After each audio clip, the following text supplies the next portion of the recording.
ओही दिन से रूसल भाणे साइया साखी।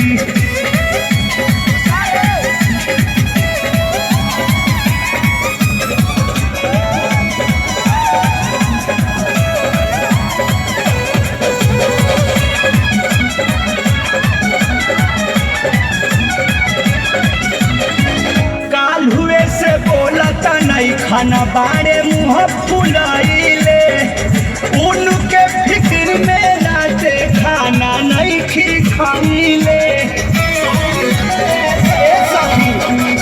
काल हुए से बोलत नहीं खाना बारे मुँह फुलाइले उनके फिक्र में नाचे खाना नहीं खाइले। मन कर जाई अपना गैया सखी ओही दिन से रूसल बाड़े साइया सखी।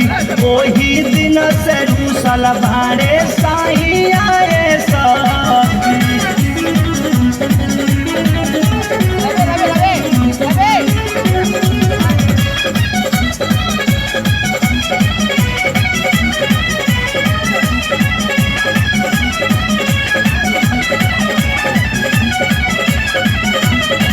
साझही से समे सुतनी कहले जवन कईनी छन भर सैया जी से दूर नहीं भईनी।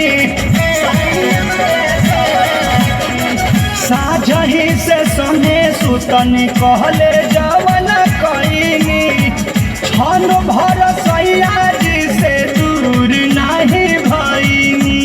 हार गईनी के सबबू पाइया सखी ओही दिन से रूसल बाड़े साइया सखी।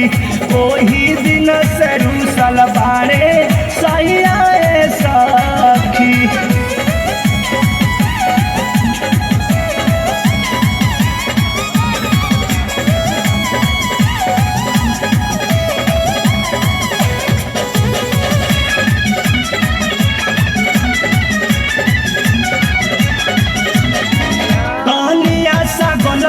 के साजा दिहले भारी बुझल न दुख पर मधयारू न बिहारी। तानिया सा गलती के साजा दिहले